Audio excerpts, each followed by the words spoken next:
Hey guys, this is Clay from Deep South Bushcraft and Self-Reliance. Out here this evening, trying to shoot several videos for you guys. I know it's been a little while since I put up a video. So I wanted to talk about flint and steel today. And here I just have a steel striker. And this one's from the Pathfinder store, as if you couldn't tell. Serves double as a bow drill handhold and a ferro rod striker. And I'm going to do another video kind of comparing this with other fire starting implements that seem to be pretty popular. But anyway, let's get to how this works. So first off, iron or high carbon steel is pyrophoric, meaning that when you knock particles off of it with something hard or harder than the steel, like a piece of flint or chert, when those microscopic particles come into contact with the oxygen, they spontaneously combust. So they catch on fire. Now the sparks off this thing are about 400 degrees, or I'm sorry, 800 degrees.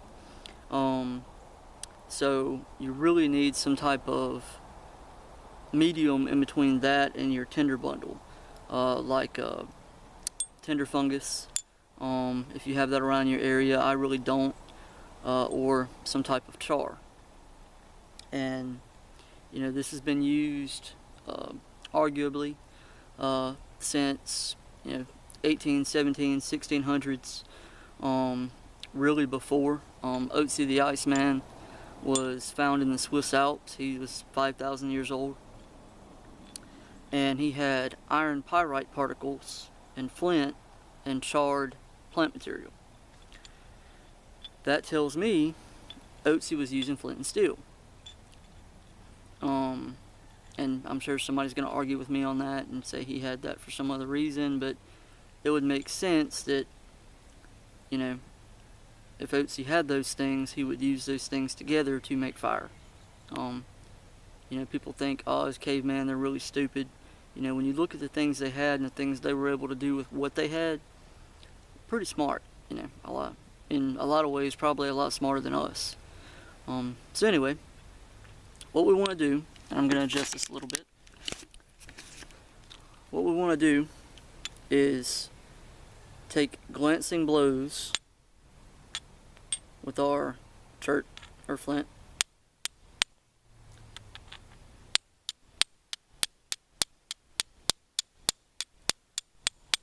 and you get sparks.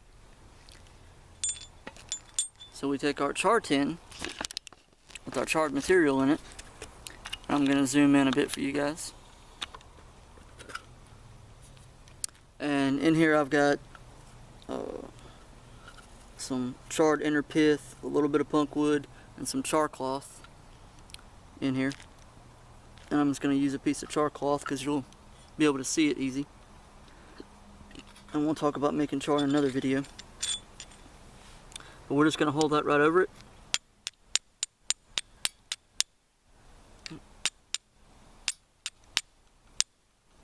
There we go. And you see all it takes is one little spark. You see that little red glow in there? Right? And then I'm just going to take and grab some of this pine straw right here, fold it into a little half a bird's nest. And now, if you were really trying to do this, you would definitely want to, make a proper bird's nest. But just to show you the effectiveness of the char.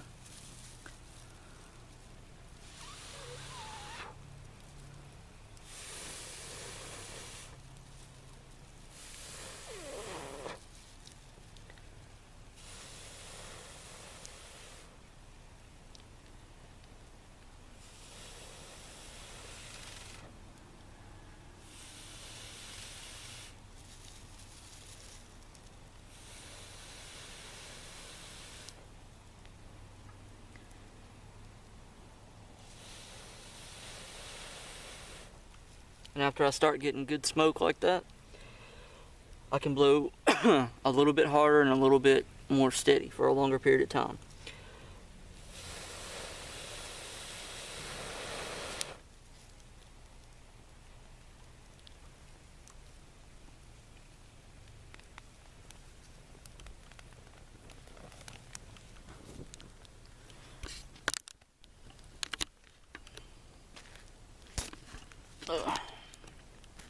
Right, just have a, you know, proper twig bundle or fire lay or whatever you want to call it made up, stick that in it, you got fire.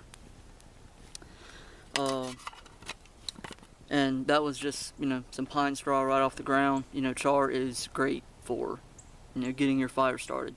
It doesn't matter if I'm using flint and steel or my ferro rod, whatever. If I'm really trying to get a fire going in damp weather, I'm probably going to the char first.